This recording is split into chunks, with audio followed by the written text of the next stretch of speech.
Feuilles rayées de la carte des villes de millions d'habitants. Elles peuvent dévaster des continents, des planètes et même mettre en pièces des galaxies. L'univers est rempli d'explosions, de déflagrations et d'événements incroyablement violents. La sérénité qui règne sur la Terre est l'exception plutôt que la norme.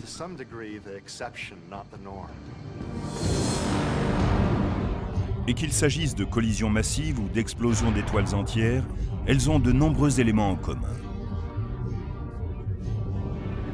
D'une certaine manière, une explosion ou une déflagration peut être considérée comme une énorme et soudaine libération d'énergie. Quand on libère beaucoup d'énergie dans un élément qui possède déjà une structure, généralement cela détruit cette structure et nous semble catastrophique. Mais les lois de la nature vont récupérer cette énergie et la reconstruire sous une autre forme. En 1994, une vingtaine de fragments de la comète Shoemaker-Levy 9 ont percuté Jupiter de plein fouet.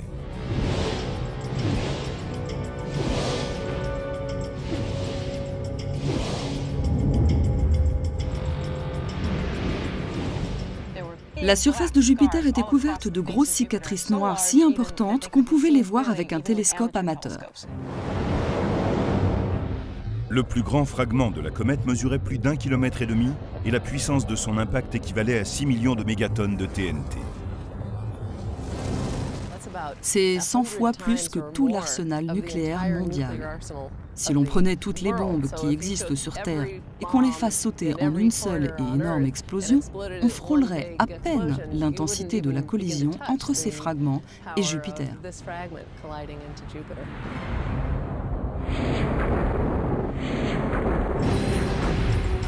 Mais imaginez qu'une explosion de cette puissance ne fait même pas partie de la liste des 10 plus grandes explosions qu'ait connue l'univers. Le 10e de cette liste a été bien plus dévastateur encore. Numéro 10.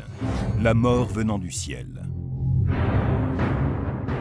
Cet événement fut assez puissant pour anéantir les dinosaures.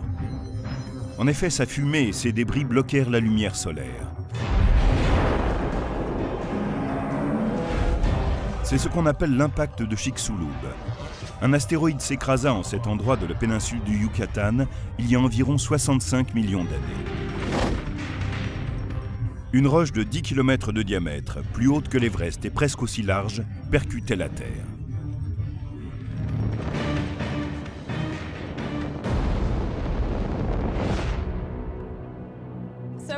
Je suis assise devant le cratère d'un météore situé en Arizona. Il mesure plus d'1 kilomètre de large. Donc, si nous voulions le traverser en voiture à 90 km/h, cela nous prendrait à peine 1 minute. Eh bien, pour traverser le cratère de l'astéroïde qui a frappé la péninsule du Yucatan, il nous faudrait plus de 2 heures à la même vitesse. Vous imaginez quelle est sa taille par rapport à celui qui est derrière moi ? Ce cratère de 180 km de diamètre est assez vaste pour contenir New York, Philadelphie et tout le territoire entre ces deux villes.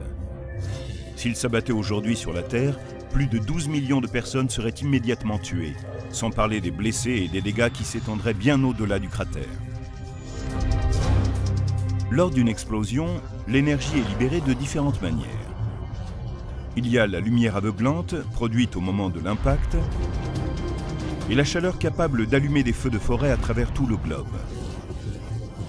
Mais dans ces collisions, le plus dévastateur, c'est l'énergie liée au mouvement, ce que l'on appelle l'énergie cinétique.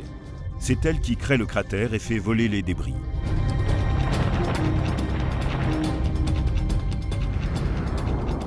L'énergie de l'impact qui a donné naissance au cratère de Chicxulub devait être considérable. Elle devait avoisiner les 250 millions de mégatonnes. C'est énorme. La plus grosse bombe qui ait jamais explosé sur Terre faisait 50 mégatonnes. Comparé à ces 250 millions, cela vous donne une idée.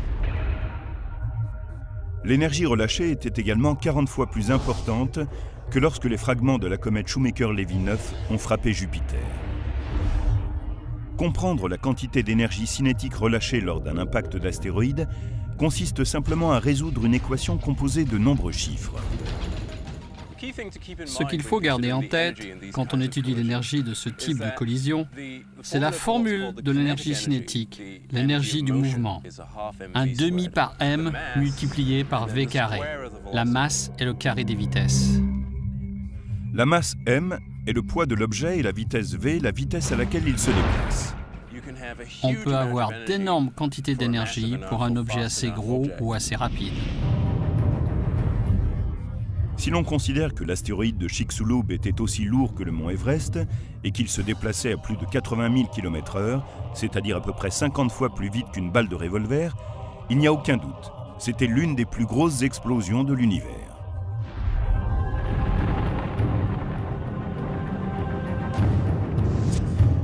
Mais quel est l'effet produit sur la structure de la planète ?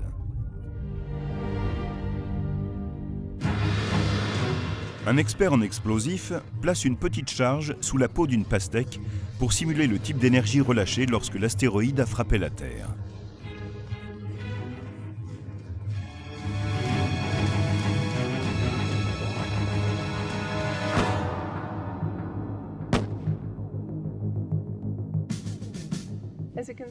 Comme vous le voyez, ce qui serait dévastateur pour nous ne le serait pas forcément pour la planète dans son ensemble.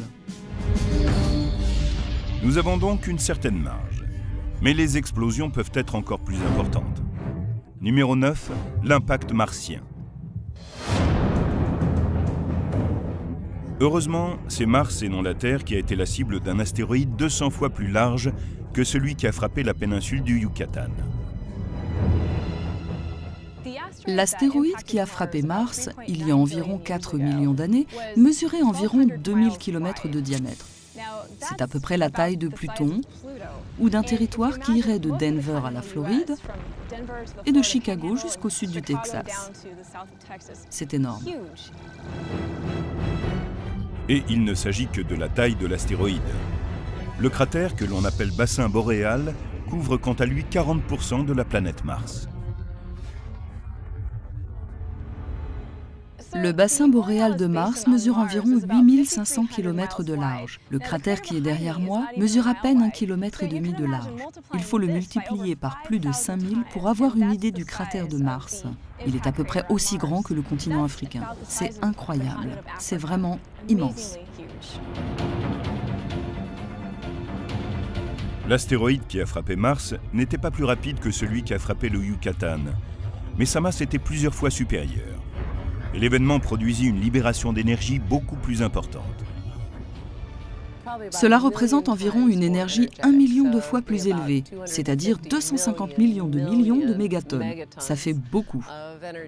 C'est pourquoi on trouve sur Mars un aussi vaste bassin boréal. Si un astéroïde comme celui-là frappait aujourd'hui la Terre, le bilan se compterait en milliards de morts. Et peu après, il n'y aurait plus aucune forme de vie sur la planète.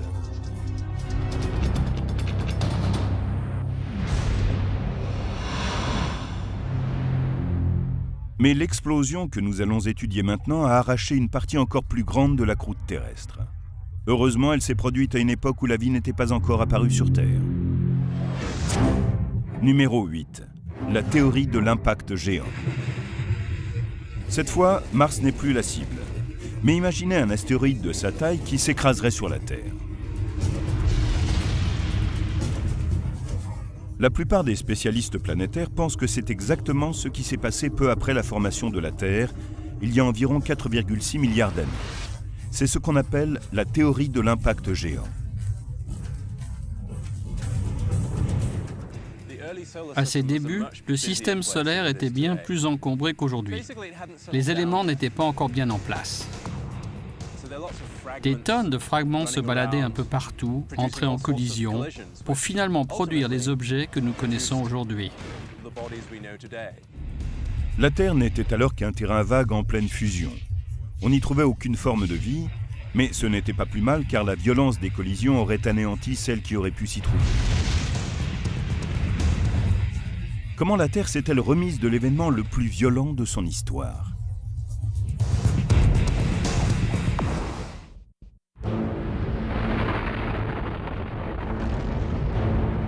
Beaucoup des plus grandes explosions de l'univers sont déclenchées par des comètes ou des astéroïdes qui frappent des planètes.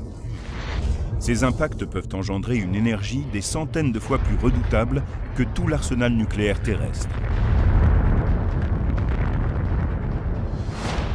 Mais le numéro 8 de notre liste est encore plus puissant.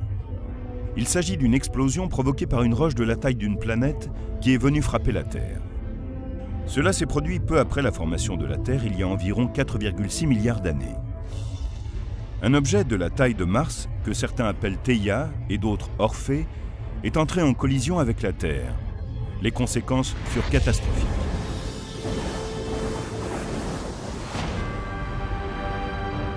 Cette proto-Terre, d'une taille 3 fois supérieure à celle de Mars, a libéré bien plus d'énergie cinétique que l'astéroïde de la taille de Pluton qui a frappé Mars.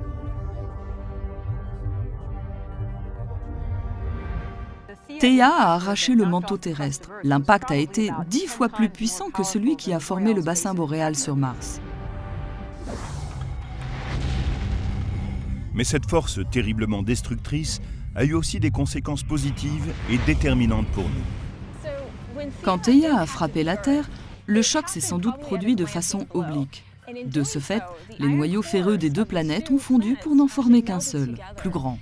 C'est ainsi que sont nés un noyau et une Terre plus vaste. Au cours de l'impact, le manteau de Theia a sans doute volé en éclats, ainsi qu'une partie de la croûte terrestre, car Theia était un peu plus petite. Tous ces débris de croûte se sont mis à flotter en orbite avant de s'assembler pour former la Lune.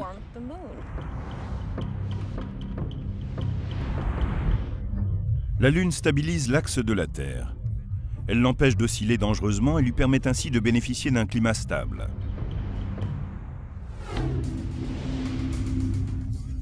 Elle a également ralenti progressivement le rythme de rotation de la Terre jusqu'aux 24 heures que nous connaissons aujourd'hui. Pour simuler la puissance de cette explosion, notre expert en explosifs a placé une charge sur une pastèque qui représente la Terre. Va-t-elle cette fois être pulvérisée ?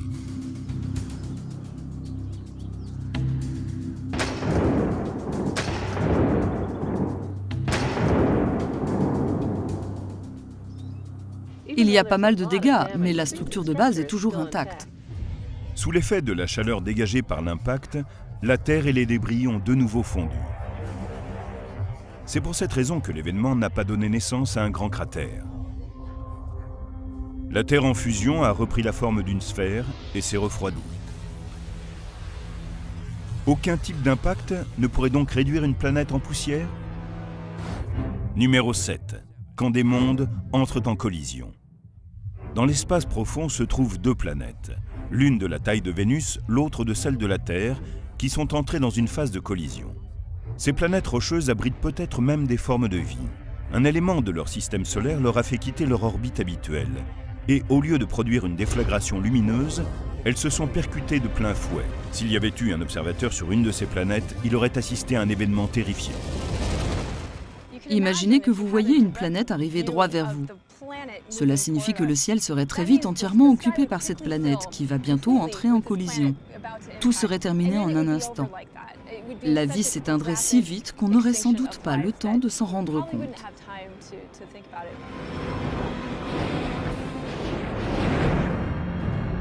Ce scénario catastrophe n'a rien de fictif. Certains chercheurs pensent qu'au cours des derniers millénaires, une explosion massive de ce type a ébranlé un système stellaire binaire situé à plus de 300 années-lumière. Il s'agit de BD plus 20307 dans la constellation du Verseau.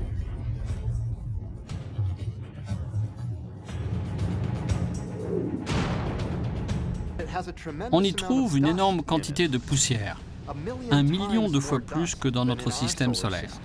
Nous pensons que cette poussière a été produite par la collision de deux planètes de la taille de la Terre et de Vénus à peu près. Elles se sont percutées.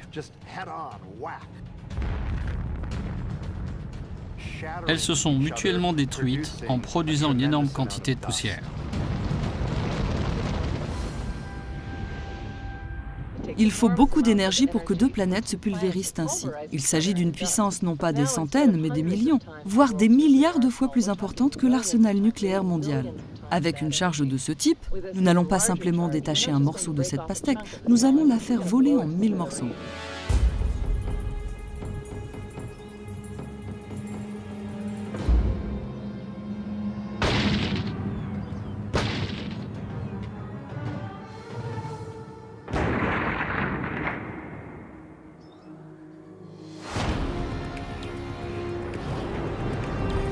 Aussi terrifiante et destructrice que soit une collision planétaire, elle reste plus modeste que celles qui mettent en jeu des étoiles.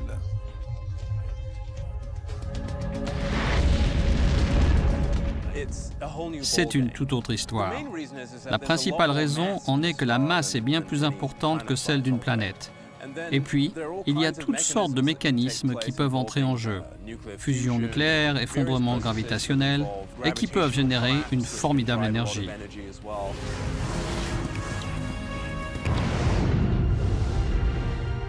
L'une de ces explosions d'énergie est le numéro 6 de notre liste, les éruptions de magnétars. Les magnétars sont des étoiles à neutrons qui tournent très rapidement. Ils se forment lorsque des étoiles qui font plusieurs fois la taille de notre Soleil s'éteignent et s'effondrent sur elles-mêmes. Imaginez que le Soleil, dont le diamètre est de 1 392 000 km, se rétrécissait jusqu'aux 60 km² de l'île de Manhattan. On estime que toute cette matière condensée dans un si petit espace serait 10 millions de fois plus solide que l'acier. Pour vous donner une idée de l'incroyable densité d'une étoile à neutrons, si ce bouchon était rempli de matière d'étoiles à neutrons, il pèserait environ 100 milliards de tonnes sur Terre, plus que cette colline, plus que la montagne entière. Le nom magnétar vient du fait que certaines étoiles à neutrons, pour des raisons que nous ignorons encore, possèdent les champs magnétiques les plus importants de l'univers.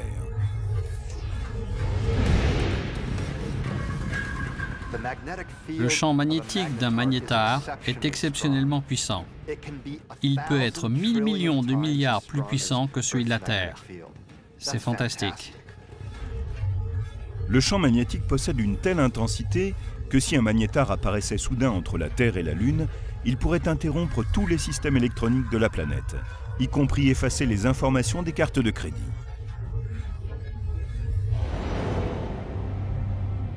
Si les éruptions de magnétars sont si puissantes, c'est que les champs magnétiques autour de certaines zones de l'étoile se tordent parfois tellement qu'ils ne peuvent aller plus loin. Et à ce moment-là, ils se détendent comme un ressort.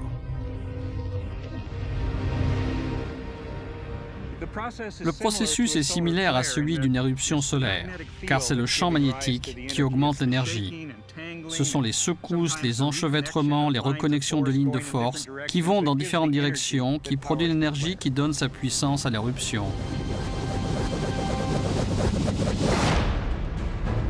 Mais contrairement aux collisions planétaires dans lesquelles domine l'énergie cinétique, les éruptions de magnétars dégagent la majeure partie de leur énergie sous forme de radiation électromagnétique, c'est-à-dire de lumière. Une éruption de magnétar se produisant à 50 000 années-lumière est assez forte pour aveugler les satellites en orbite autour de la Terre.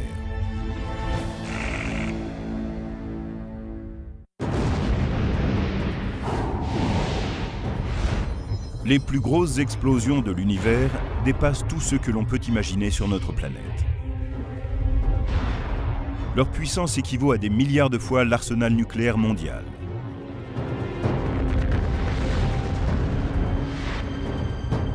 Les éruptions qui jaillissent de ces incroyables étoiles à neutrons que sont les magnétars est le numéro 6 de la liste.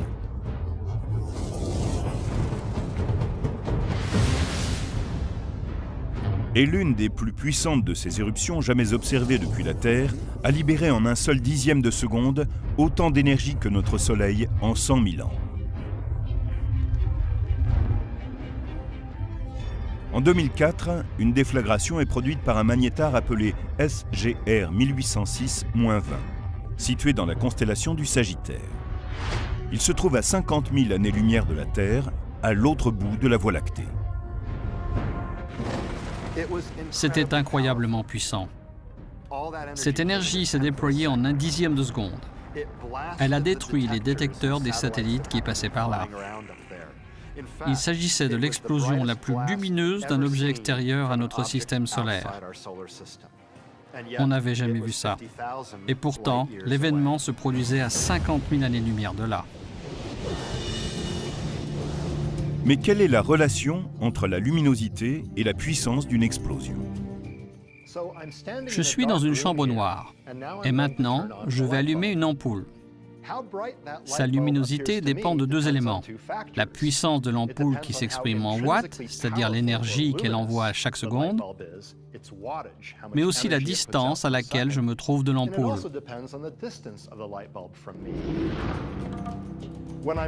Quand je suis près de l'ampoule, je vois qu'elle est lumineuse. Si je m'éloigne, en multipliant par 2 la distance à laquelle je suis, la lumière semble 4 fois plus faible. C'est ce qu'on appelle la loi en carré inverse de la lumière. La puissance de l'ampoule est restée la même, mais quand je m'en éloigne de 2 fois la distance initiale, seul un quart de son intensité parvient à mon visage et à mes yeux. Les astronomes mesurent la luminosité apparente d'une étoile ou d'une explosion, puis calculent sa distance par différentes techniques. Et à partir de ces 2 variantes, ils déduisent la puissance de la source. Cette lumière n'est pas seulement libérée sur des longueurs d'onde visibles, mais également à travers le spectre électromagnétique. Et à chaque fois que les chercheurs détectent des rayons gamma, comme c'est le cas dans les éruptions de magnétar, ils savent qu'il doit y avoir eu une grosse explosion. Les rayons gamma sont un type de lumière, mais une lumière bien plus énergétique que ce que nous voyons à l'œil nu. Le spectre de lumière qui nous est familier s'étend depuis de très basses énergies en passant par la partie visible du spectre, c'est-à-dire la lumière que nous percevons, puis les rayons X, jusqu'à ce composant lumineux à l'énergie puissante qu'on appelle les rayons gamma. Un sursaut de rayons gamma d'un dixième de seconde seulement, comme ceux du magnétar SRG 1806-20, serait capable de faire frire la Terre avec ses radiations émises à des années-lumière de distance dès l'instant où le rayon serait dirigé droit vers la Terre.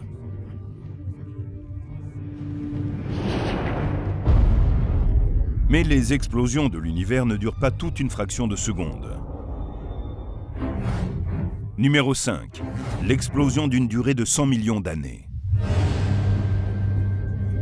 À 2,6 milliards d'années-lumière de la Terre, un trou noir supermassif, des milliards de fois plus grand que le Soleil, a causé des ravages au centre d'un amas de galaxies.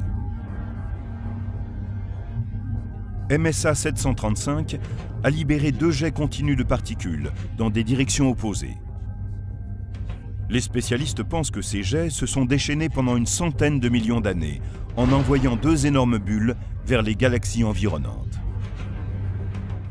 MSA 735 est l'exemple même d'un trou noir soufflant des bulles. Ce que nous voyons ici, ce sont des cavités géantes évacuées par ces jets de grande puissance. Depuis le trou noir, il transporte ces énormes quantités d'énergie sur d'immenses distances, jusqu'à 1 million d'années-lumière de là. 1 million d'années-lumière, c'est 10 fois la largeur de la Voie lactée. Cela montre la puissance de ces jets, capables de créer 2 bulles d'une telle taille.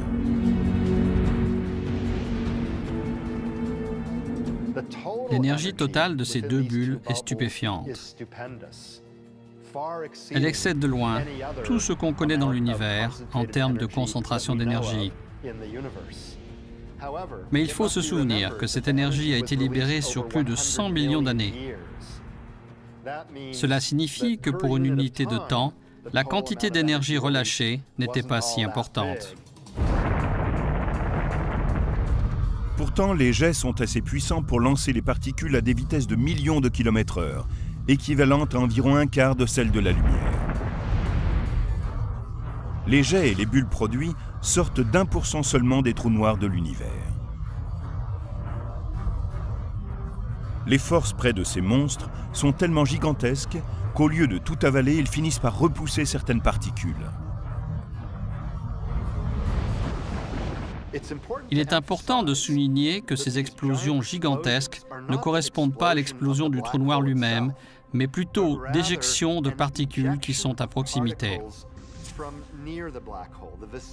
En entrant en collision, elles peuvent, dans certains cas, être éjectées de cette région proche du trou noir.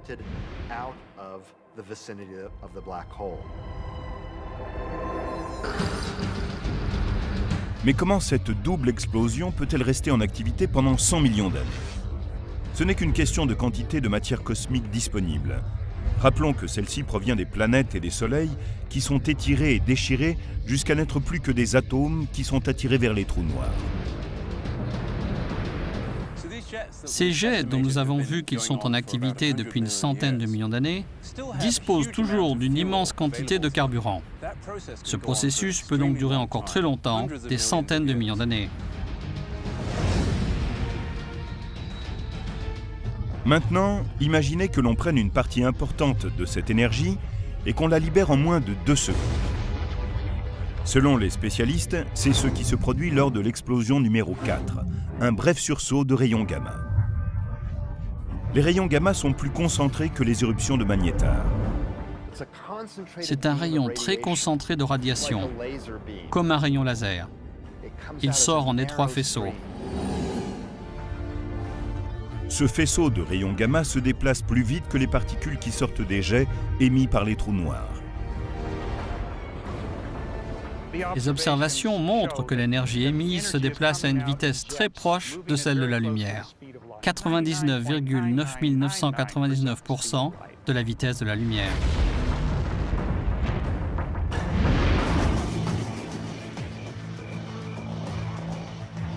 À cette vitesse époustouflante, il suffit de quelques dixièmes de seconde pour qu'un bref sursaut gamma relâche autant d'énergie que le Soleil durant des millions d'années. Mais pendant longtemps, les spécialistes ne parvenaient pas à comprendre pourquoi certains sursauts gamma duraient plusieurs secondes ou même plusieurs minutes, et d'autres, plus communs, une fraction de seconde seulement. Et puis, en 2005, une explosion de rayons gamma conduisit les chercheurs à élaborer une nouvelle théorie. Des étoiles à neutrons d'une densité extraordinaire se détruisant mutuellement. La puissance des bombes atomiques fabriquées par l'homme n'est rien à côté des explosions cosmiques où des galaxies s'entrechoquent.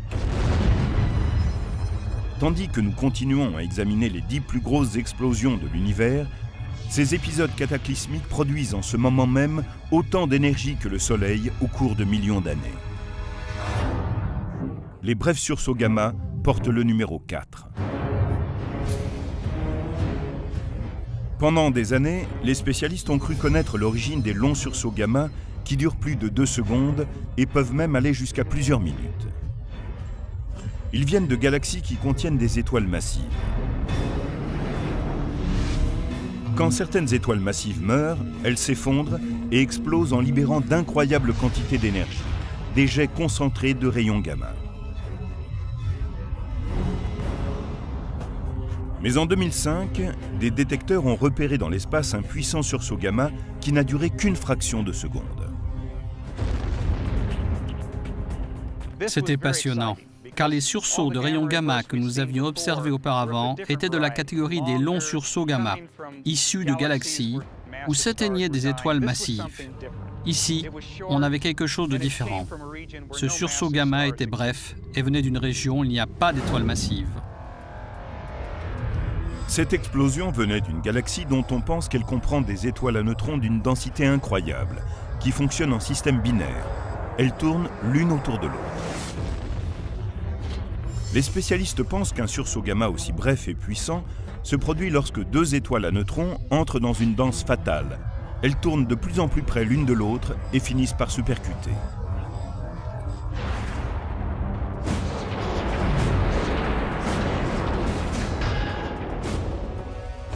On pense que c'est à ce moment-là que se forme un trou noir.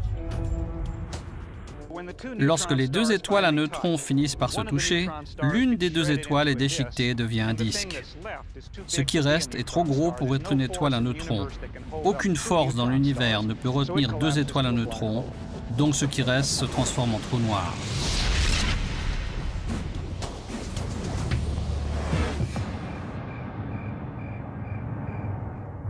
Le 9 mai 2005, un sursaut gamma, GRB 050509b, est le second à naître cette année-là. Mais c'est le premier qu'on parvient à localiser. Il ne semble pas très lumineux depuis la Terre, mais c'est parce qu'il se trouve à une distance de 2,2 milliards d'années-lumière.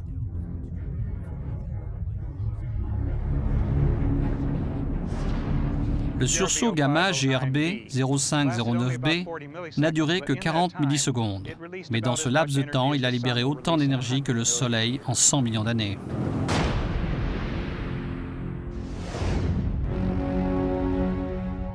La puissance dégagée par une collision d'étoiles ne peut rivaliser avec la quantité d'énergie libérée quand une étoile explose de l'intérieur.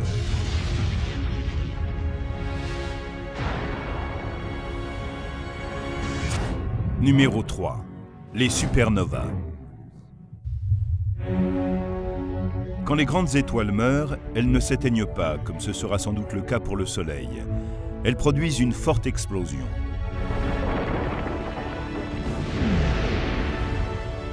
Il y a plusieurs façons d'exploser pour une supernova, mais les deux principales sont quand l'une des deux étoiles d'un système binaire avale une partie ou la totalité de la seconde, ou bien quand une étoile supermassive s'effondre sur elle-même et que sa croûte extérieure est éjectée au cours du processus.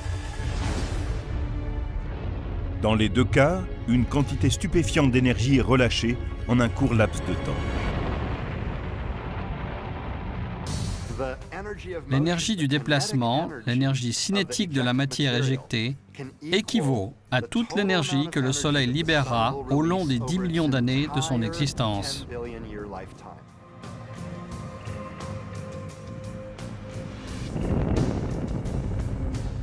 Les supernovas de type binaire sont comme une bombe à hydrogène, dans laquelle la fusion nucléaire conduit à une explosion massive. On les appelle les supernovas de type 1A. En 2003, l'explosion de l'une d'entre elles a inondé le cosmos d'une lumière plus puissante que celle de toute une galaxie d'étoiles.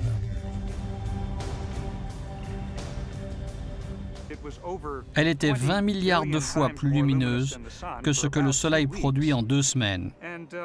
Et cela provenait d'un objet à peine plus gros que la Lune, d'environ 1,4 fois la masse du Soleil, d'une explosion thermonucléaire, d'une fusion. Dans le cas d'un autre type de supernova, la supernova à effondrement de cœur, une quantité incroyable d'énergie est libérée lorsque la croûte extérieure craque et est mise en pièces par le noyau plus dense de l'étoile. Imaginez que cette balle de ping-pong représente le matériau externe de l'étoile, plus léger, tandis que cette balle représente le noyau interne, lourd. On peut constater que la balle de ping-pong ne rebondit pas très fort. Et voilà le rebond de l'autre balle. Et maintenant, on va s'apercevoir que lorsque je les envoie ensemble, le rebond de la balle colorée propulse la balle de ping-pong beaucoup plus haut.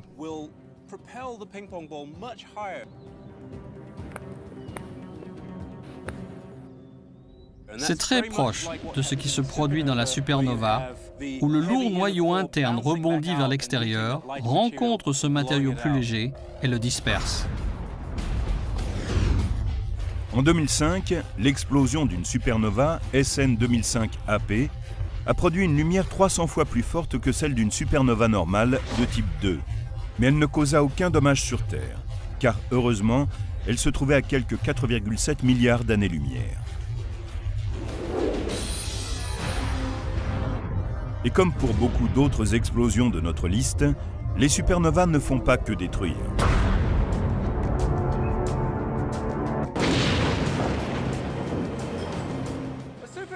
Une supernova est un peu comme un centre de recyclage.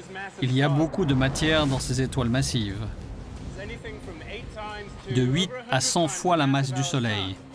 Une grande quantité de matériaux va être retraitée dans ces étoiles, tout comme des masses de déchets vont être recyclées dans ce centre spécialisé. Dans l'univers, la matière est dominée par des éléments comme l'hydrogène et l'hélium. L'intérieur d'une étoile sur le point de former une supernova est la principale source de métaux et d'éléments lourds indispensables à la vie.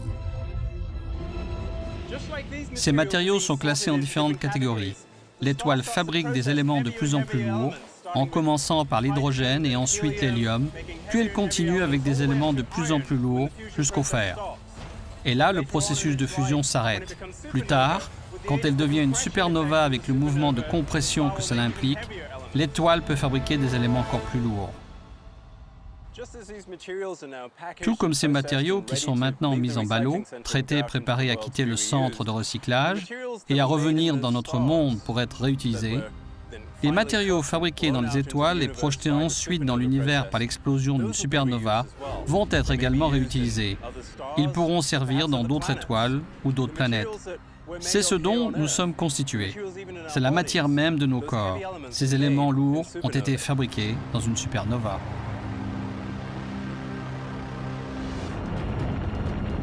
Les supernovas sont des explosions massives, mais elles peuvent aussi déclencher des explosions secondaires dont l'énergie sera encore plus importante. Numéro 2. Les longs sursauts gamma. Les longs sursauts gamma proviennent de la plus puissante explosion de supernova. Ils sont aussi puissants que les brefs, mais comme ils durent plus longtemps, entre 2 secondes et près d'1 heure et demie, ils dégagent beaucoup plus d'énergie autour d'eux. Les longs sursauts de rayons gamma sont des monstres complètement différents des brefs. Ils sont infiniment plus puissants, près de 10 000 fois plus puissants que les sursauts de courte durée. Ces jets concentrés d'énergie ne proviennent que d'explosions de supernovas provenant d'étoiles d'une masse au moins 30 fois supérieure à celle du Soleil. Et comme pour les sursauts brefs, on sait maintenant avec preuve à l'appui que ces événements donnent naissance à un trou noir. Les longs sursauts de rayons gamma sont en quelque sorte une variété de supernovas hyper-énergétiques. Le cœur de fer s'effondre comme avant la formation d'une étoile à neutrons. Mais comme trop de matériaux tombent sur lui, il ne peut rester une étoile à neutrons. La température s'élève jusqu'à 10 milliards de degrés. La luminosité sur 1 mètre carré est aussi forte que celle du Soleil. Et cette force peut s'écouler au niveau de l'équateur. Elle reste concentrée, comme dans un fusil, et explose l'axe de rotation de l'étoile. Quelle quantité d'énergie libère le plus puissant de ces longs rayons gamma par rapport au Soleil? La réponse est surprenante.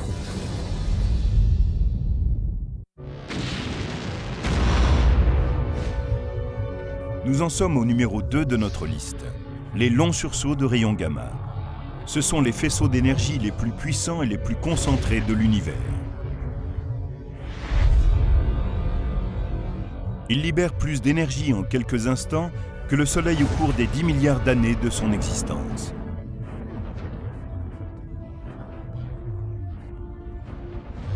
La clé de leur puissance dévastatrice est liée au degré de concentration de leur énergie. Un expert des armes à feu illustre ce point avec 2 fusils à pompe différents. Tout d'abord un fusil court, avec lequel le tir se disperse rapidement après avoir quitté le barillet, contrairement au sursaut gamma.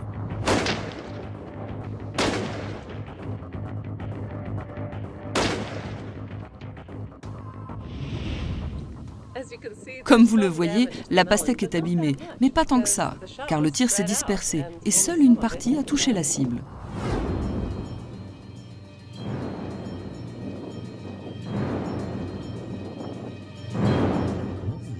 Maintenant, notre expert utilise une arme avec un long canon qui permet un tir concentré, comme dans un sursaut de rayons gamma.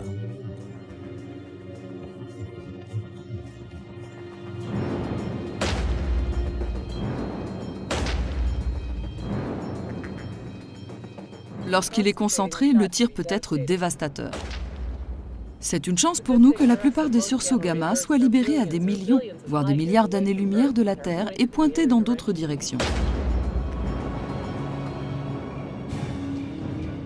On pense que ces jets concentrés sont tirés lorsqu'une étoile massive s'effondre en un trou noir. En 2008, les spécialistes ont détecté un des plus puissants sursauts de rayons gamma jamais enregistrés, le sursaut GRB 080916C.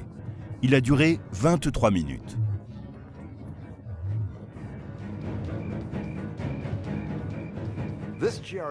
Ce sursaut gamma a été l'une des explosions les plus passionnantes à laquelle on ait assisté, parce que sa puissance, que l'on a déduite de la luminosité observée et la distance à laquelle il se produisait, dépassait tout ce que l'on connaissait jusque-là. On peut dire aussi que les particules énergétiques ont été projetées en 2 jets, dont la vitesse équivalait à 99,9999% de celle de la lumière. Les sursauts gamma sont si puissants le long des faisceaux de particules et de radiation que si certains étaient dirigés dans notre direction, ils pourraient détruire toute forme de vie sur la Terre, quand bien même ils prendraient leur origine à des milliers d'années-lumière de notre planète. Mais si les sursauts gamma longs sont les explosions les plus puissantes de l'univers, pourquoi ne sont-ils qu'en 2e place sur notre liste ? c'est que la première place revient à un événement qui ne s'est pas produit à l'intérieur de l'univers, mais au moment de sa formation. Numéro 1, le Big Bang.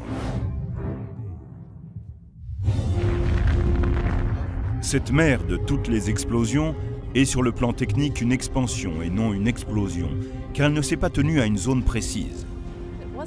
Il ne s'agissait pas d'une explosion qui se serait produite quelque part dans l'espace. C'est tout l'espace, le tissu même de l'espace-temps qui est né. Donc, si on cherche la plus forte explosion, le Big Bang est une explosion aussi puissante qu'il est possible de l'être. C'est tout l'univers qui explosait pour prendre forme. La vitesse et les températures du Big Bang dépassaient tout ce qui a jamais pu se produire dans l'univers. Ce sont des températures au-delà de ce que l'on peut imaginer. Des milliers de millions de degrés, si l'on veut utiliser les échelles habituelles. C'est bien au-delà de n'importe quelle autre explosion, que ce soit sur Terre, qu'il s'agisse d'une étoile ou de quoi que ce soit d'autre. Les chercheurs pensent pouvoir, en théorie, remonter si près du moment où s'est produit le Big Bang qu'une fraction de seconde ne peut même pas en rendre compte.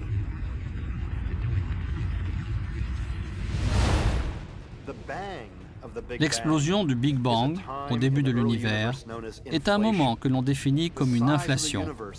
L'univers a pris une ampleur incroyable. Il s'est étendu si vite, il s'est multiplié plusieurs fois dans un laps de temps très court. Cette inflation incroyable, cette expansion de type exponentiel, n'a duré qu'une toute petite fraction de seconde. Un millionième, de millionième, de millionième, de millionième, de millionième, de millionième de seconde. Au cours de cette expansion, il semble que les éléments se déplaçaient plus vite que la vitesse limite universelle. Selon Einstein, la vitesse de la lumière. En fait, l'univers s'est étendu si rapidement que cela s'est produit à une vitesse plus grande que celle de la lumière. C'est bon. Cela ne contredit pas la théorie de la relativité d'Einstein. L'espace peut s'étendre à une vitesse plus rapide que celle de la lumière. Aucune particule ne peut se déplacer plus vite que la lumière. Mais l'espace, lui, peut s'étendre plus vite que la lumière. Et il le fait.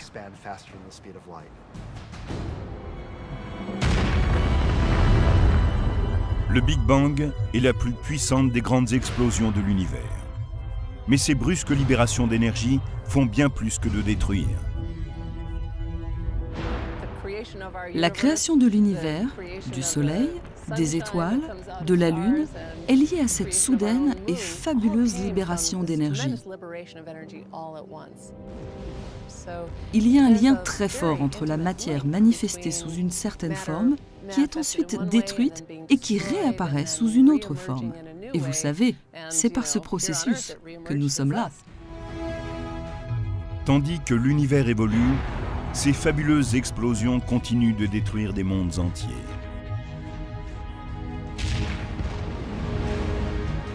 Et de créer de nouvelles possibilités.